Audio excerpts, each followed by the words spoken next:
सावित्री कभी बाजार से सब्जी ले रही थी कि वहीं बिजली कभी एक कव्वे के साथ उसका पंख पकड़े आइसक्रीम खा रही थी। अरे बाप रे बाप, सावित्री, तुमने तो अपनी बेटी को बहुत आजादी दे दी है। जरा देख तो, खुलेआम बाजार में कौवे का पंख पकड़े आइसक्रीम खा रही है।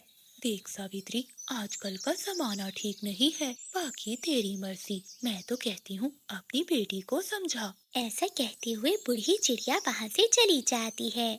कुछ ही देर बाद बिजली कभी हंसती हुई घर आती है। माँ, आज रात डिनर में मेरे लिए चिकन बिरयानी बना देना। ये सब छोड़, मैंने तुझे पहले भी कहा था और आज फिर से कह रही हूँ, उस भूरे कौवे का साथ छोड़ दे। मुझे कई बार पक्षियों ने बताया है कि वो कौवा तुझे गली में छोड़ने आता है। आज मुझे ओमवती बता कर गई कि तू उस कौवे का पंख पकड़े आइसक्रीम खा रही थी। वो कौवा ठीक नहीं है, एक नंबर का डाकू है वो। देख बिजली, तुझे मेरी पसंद से ही शादी करनी चाहिए।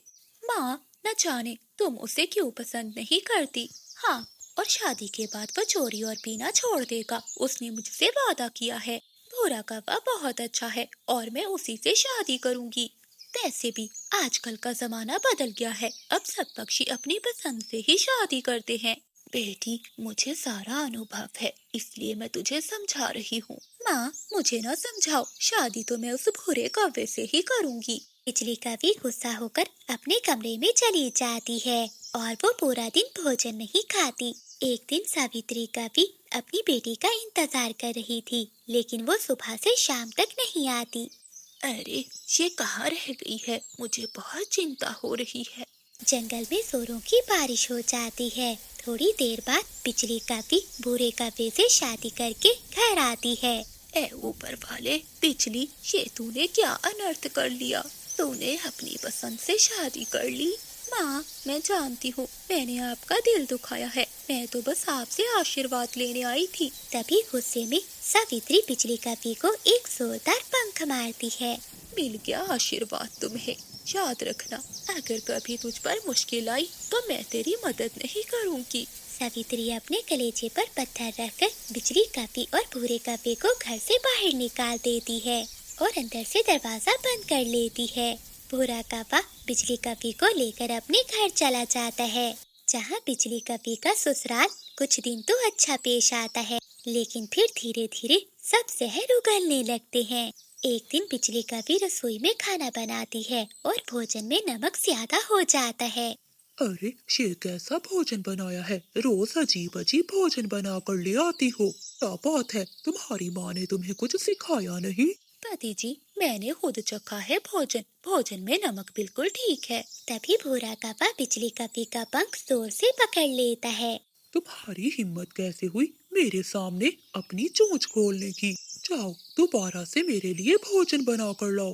बेटे, मेरा तो दाल चावल खाने को मन कर रहा है, इसे बोल मेरे लिए भी बना कर लाए।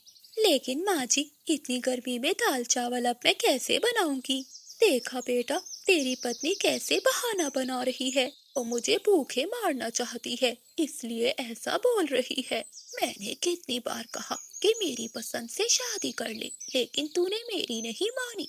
ये सुनते ही भूरे कौवे को बहुत गुस्सा आता है और वो बिजली कभी को एक जोरदार पंख मारता है, जिससे बिजली कभी नीचे जाकर गिरती है और वो घायल हो जाती है। भूरे, भूरे, तुम मुझे मार क्यों रहे हो?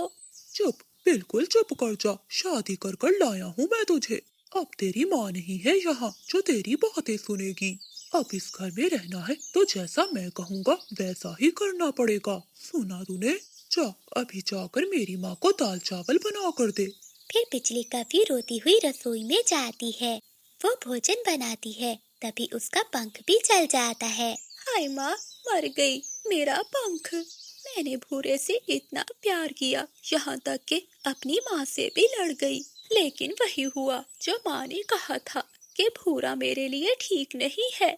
ऐसे ही काफी दिन गुजर जाते हैं। बिजली कभी के ससुराल वाले उसको बहुत मारते हैं। एक दिन सावित्री रह नहीं पाती, वो अपनी बेटी से मिलने के लिए उसके घर जाती है। तभी वो देखती है। क्या बोला तुमने कि मैं बदल गया हूँ? हाँ, मैं बदल गया हूँ। तुझे क्या लगा था कि कुत्ते की तरह पूरी जिंदगी मैं तेरे पीछे भागता रहूंगा। मैं पीऊंगा, दिन रात पीऊंगा और दिन रात तुझे मारूंगा। बहुत बढ़िया बेटा, ऐसे कवियों को तो ठीक करके ही रहना चाहिए। माँ जी मुझे बचा लीजिए, बहुत दर्द हो रहा है। सावित्री खुद को रोक नहीं पाती और वो जल्दी से जाके अपनी बेटी को छुड़ाती है। दूर दूर रहो मेरी बेटी से। तुझे क्या लगा था? क्या सच में मैंने अपनी बेटी से मुंह मोड़ लिया है? क्या हाल कर दिया है मेरी बेटी का। माँ, माँ तुम आ गई। अगर तुम माँ बेटे ने मेरी बेटी को दोबारा कोई पंख लगाया तो मैं पुलिस वालों को कॉल कर दूंगी। चल बेटी, चल मेरे साथ। फिर सावित्री अपनी बेटी को घर ले आती है और वो अपनी बेटी के जख्मों पर मरहम पट्टी करती है। तभी बिजली का बीबी अपनी माँ के गले लगकर बहुत रोती है। माँ, मुझे माफ कर दो, मैंने आपकी बात नहीं सुनी। मैंने अपने दिल की सुनी। मुझे नहीं पता था जिससे मैंने इतना प्यार किया वो मेरी ऐसी हालत कर देगा। आपने ठीक ही कहा था कि बच्चों को माँ बाप की पसंद से ही शादी करनी चाहिए। कोई बात नहीं बेटी, बेटी को माँ से माफी मांगने की कोई जरूरत नहीं। मैं तेरे साथ हमेशा रहूंगी और मुझे कोई अच्छा लड़का मिला तो मैं तेरी शादी भी कर दूंगी। फिर सावित्री अपनी बेटी बिजली कपी का बहुत ख्याल रखती है। एक दिन मानो चिड़िया सावित्री के पास आती है। माँ जी, आपकी बेटी के लिए एक बहुत अच्छा रिश्ता है। फिर मानो चिड़िया उस कपे के बारे में सारा बताती है। सावित्री को वो रिश्ता बहुत पसंद आता है। बादल कपा भी उसी जंगल में रहता था। वो बचपन से ही बिजली कपी से बहुत प्यार करता था। अगले ही दिन बिजली कपी और बादल कपी की शादी हो जाती है, जहाँ बिजली कपी के ससुराल वाले उसका बहुत अच्छे से वेलकम करते हैं। बादल जी, ऐसा लग रहा है कि आज पहली बार मैं सांस ले पा रही हूँ। थैंक यू बादल जी, सच में मेरी माँ की चॉइस बहुत अच्छी थी। बिजली, तुम तो मुझे बचपन से ही बहुत पसंद हो, मगर तुमने ही कभी मुझे भाव नहीं दिया। ऐसे बिजली कपी बादल कपी के साथ खुश खुश रहने लगती है। अरे मानो, तुम यहाँ क्या कर रही हो? जाओ अपनी जेठानी के लिए कुछ पका कर आओ। जी माँ जी, अभी लेकर आती हूँ। ऐसा कहते हुए मानो चिड़िया रसोई में चली जाती है। तभी सावित्री अपनी बड़ी बहू से कहती है, अरे पारो बेटी, तुम्हें इस समय अपना ध्यान रखना चाहिए। तुम्हें तो पता है कि तुम गर्भवती हो और ऐसा दौर बहुत नाजुक होता है। हाँ हाँ माँ जी, मैं सब जानती हूँ, आप चिंता नहीं करें, मैं अपना अच्छे से ध्यान रखूंगी। सावित्री ने अपने दोनों बेटों की शादी 1 साल पहले की थी। पूरे 1 साल बाद उसकी बड़ी बहू जो सुंदर थी वो गर्भवती होती है, जबकि छोटी बहू सुंदर नहीं थी, वो काले रंग की थी और वो अभी तक माँ नहीं बनी थी। थोड़ी देर तक मानो चिड़िया रसोई से भोजन बनाकर अपनी बड़ी जेठानी के लिए ले आती है। ये लीजिए जेठानी जी, मैं आपके लिए सूप बना कर लाई हूँ। पारो सूप तो ले लेती है, लेकिन सूप लेने के बाद वो अपनी सास से कहती है, माँ जी, मुझे आपसे कुछ कहना है। मेरी माँ का फोन आया था कि बच्चे के समय मेरे सामने सुंदर सुंदर बच्चों की तस्वीरें हों, जो बच्चे दिखने में गोरे और सुंदर हों। तभी तो मेरा बच्चा भी मेरे जैसा सुंदर पैदा होगा। हाँ हाँ पारो बहू, ये तो तुम्हारी माँ ने बिल्कुल ठीक कहा।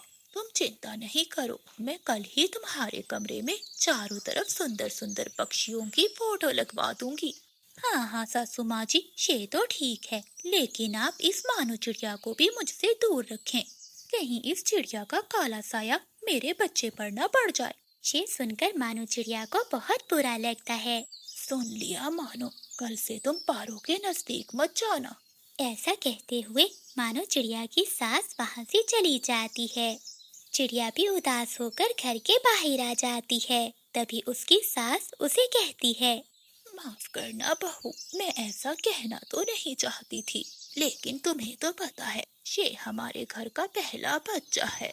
मैं तो बस ये चाहती हूँ कि बड़ी बहू को तकलीफ ना हो। कोई बात नहीं माँ जी, मुझे इसमें कोई आपत्ति नहीं। मेरा ही रंग काला है, इसमें मेरी ही गलती है। ऐसा कहते हुए मानो चिड़िया अपने कामों में लग जाती है।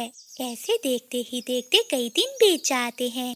एक दिन मानो चिड़िया रसोई में खाना बना रही थी कि अचानक चिड़िया को चक्कर आते हैं और वो रसोई में ही बेहोश हो जाती है।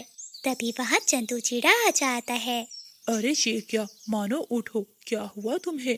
अपनी पत्नी को ऐसी हालत में देखकर चंदू चिड़ा बहुत घबरा जाता है। वो अपनी पत्नी को उठाता है और तुरंत बुलबुल डॉक्टर के पास लेकर जाता है, जहाँ बुलबुल डॉक्टर मानो चिड़िया का इलाज करती है। मुबारक हो भाई साहब, आपकी पत्नी गर्भवती है, वो जल्द ही अंडा देने वाली है। ये सुनते ही चंदू चिड़ा बहुत खुश होता है। ये सुनकर वो अपनी पत्नी के पास जाता है। मानो बहुत बड़ी खुशखबरी है, तुम माँ बनने वाली हो और मैं पिता। फिर चंदू चिड़ा मानो चिड़िया को लेकर वापस घर आता है और वो सभी को बताता है, लेकिन वो सभी इस बात को नजरअंदाज कर देते हैं। भाई साहब, आप इतना खुश क्यों हो रहे हैं? गर्भवती ही हुई है, कोई तीर नहीं मारा। ऐसे देखते ही देखते कुछ दिन बीत जाते हैं। कुछ दिनों बाद मानो चिड़िया का पेट पारो से बड़ा दिखने लगता है। ये देखकर पारो चिड़िया को अजीब सा लगता है और वो अपनी सास से कहती है, माँ जी, जरा उस काली चिड़िया का पेट तो देखो। मुझे तो लगता है उसने अपने पेट में पत्थर या ईंटें भर ली हैं। जरा दिखा लो बुलबुल डॉक्टर को कि वो सच में गर्भवती है भी कि नहीं। पारो की ये सब बातें चंदू चिड़ा सुन लेता है और वो मानो चिड़िया के पास जाता है। चलो मानो, आज मैं तुम्हें बुलबुल डॉक्टर के पास चेकअप के लिए लेकर जाऊंगा। काफी दिन बीत गए, अभी तक तुमने चेकअप नहीं करवाया। चंदू चिड़ा अपनी पत्नी से बहुत प्यार करता था। उसे मानो चिड़िया के रंग रूप से कोई मतलब नहीं था। उसे तो मानो चिड़िया का व्यवहार बहुत भाता था। वो मानो चिड़िया को बुलबुल डॉक्टर के पास लेकर जाता है, जहाँ बुलबुल चिड़िया का चेकअप करती है। चंदू चिड़े, अब तुम्हें अपनी पत्नी का बहुत ध्यान रखना पड़ेगा, क्योंकि तुम्हारी पत्नी 2-2 अंडों को जन्म देने वाली है। ये सुनते ही चंदू चिड़ा बहुत खुश होता है और अपनी पत्नी को लेकर घर आ जाता है। माँ, आपको पता है बुलबुल डॉक्टर ने क्या बताया है? मानो चिड़िया के 2-2 अंडे आने वाले हैं। डॉक्टर ने कहा है मानो का अच्छे से ध्यान रखना है।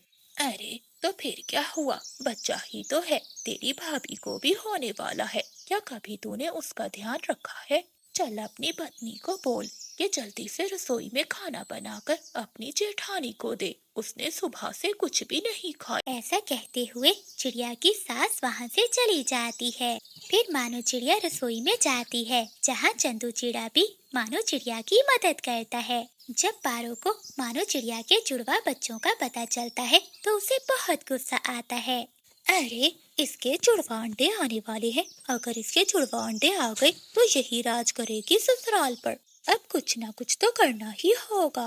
पारो ऐसा सोच ही रही थी कि उसे पास पड़े केले दिखाई देते हैं।